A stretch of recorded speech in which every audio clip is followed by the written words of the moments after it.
Մինչև ստեղ հասա այնքան անհամբեր մարդ տեսա։ Այդ բոլոր անհամբերներին մի բան եմ ուզում ասել։ Հավատացեք մեր գործողություններին։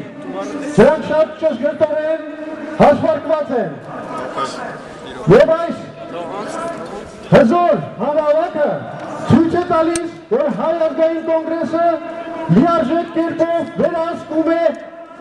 քաղաքական և հասարակական գործընթացները Հայաստանում։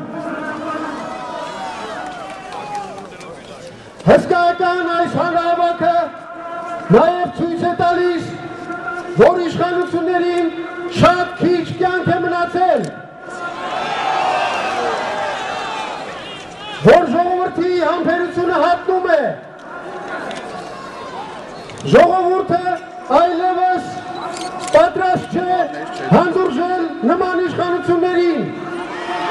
Այս թալանը Շեր Սարգսյանի և նրան նվիրյալ մի քանի գիշատիչ մոնոպոլիստների տիրակալությունը։ Ժողովուրդը այլևս չի հանդուրժում այս համակարգի գոյությունը, որը խեղդում է տնտեսությունը, մրցակցությունը, արտադրությունը և որի միակ նպատակն է մի խումբ օլիգարխների հարստացումը։ Իշխանությունները ստեղծված վիճակում ունեն երկու ճանապարհ։ Առաջինը հասկանալ վերաճող համաժողովրդական բողոքի դեմն առնելու որևէ շանս չունեն։ Հասկանալ, որ ժողովրդի արդարացի բողոքների դեմ բռնության կիրառմամբ ստանալու են լրիվ հակառակ արդյունք։ Եվ Մուբարաքի, Բենալիի, Կադաֆիի օրը չընկնելու համար նրանք պետք է զիջեն մեր այս համաժողովրդական պայքարի ճնշմանը։ Արման։ Նրանք պետք է հասկանան,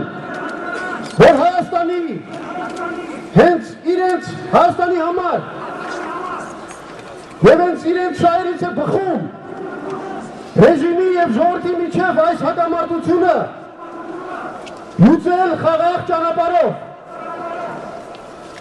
բանակցությունների միջոցով, այսինքն քաղաքական երկխոսություն սկզբնավորելու միջոցով։ Դա բխում է և հայոց պետականության շահերից, և հենց իրենց իշխանությունների շահերից։ Ժողովուրդը կհամբերի, եթե տեսնի, որ նման քաղաքական գործընթացի միջոցով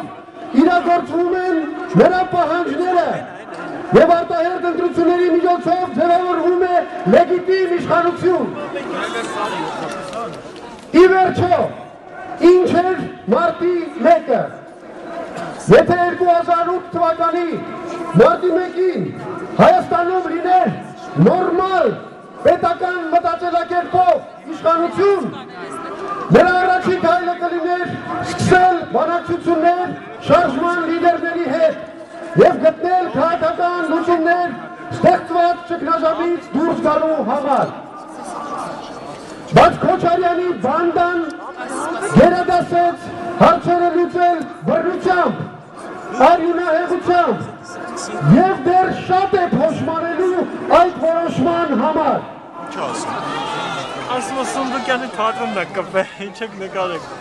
ասի դավ եք։ Շեր Սարգսյանի համար քաղաքական երկխոսության ճանապարհը դեռ բաց է, բայց ոչ մի քաղաքական ուժ Հայաստանում անգամ ժողովրդի անվերապահ աջակցությունը վայելող Հայ ազգային կոնգրեսը չի կարող ապահովել ժողովրդի համբերությունը, եթե ռեժիմի կողմից անհապաղ քայլեր չիրականացվեն համընդհանուր պահանջներին ընդառաջ։ Ժամանակ դեռ կա, բայց այն արագորեն սպառվում է։ Երկխոսությունը կարող է կայանալ մինչև համաժողովրդական ակտի կայացումը։ Դրանից հետո որևէ երկխոսություն ինչպես նաև ցույց են տալիս